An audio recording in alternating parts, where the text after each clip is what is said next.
Hi, welcome back. I'm just going to do a quick video on primers. So if you have a client who is coming in and you're going to be doing nails on them, there are a couple different kinds of primers that you can use.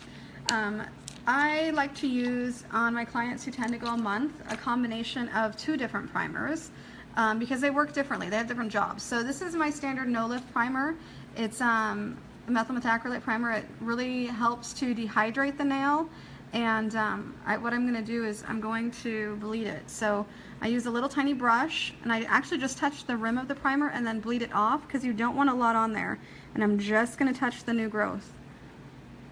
And that way you don't want it flooding the nail. If you go to apply this primer and it just spreads and goes everywhere, you're putting on way too much.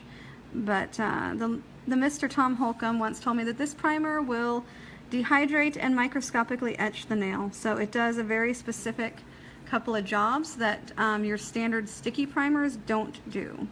So you don't want to let it flood the nail. This is also one of the first things that people can get allergic to. So if you have someone that is getting an allergic reaction, the first thing you want to try to drop are your primers, either this one or a sticky primer or both, and then you can see what it is if that might be the case. Because when it comes to allergens, this is typically one of those things that if people have an allergic reaction to, it might be this. So, but if they don't, it does a great job helping prep the nail. Now what you want to do is you want to watch for it to go chalky. I see a little thing here. I just want to make sure that that's not a hangnail going on. Okay.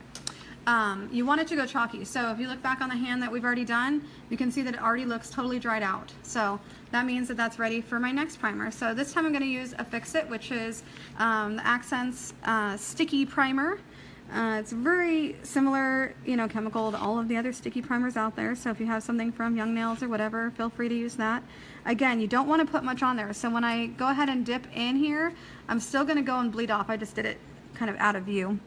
But I'm just going to touch the towel, and that's going to make sure that there's not a big drop of it on my brush that's going to flood the nail, because you want to make sure that you're not flooding the nail with these primers. You don't want to create allergens on their skin at all. So just get it on there.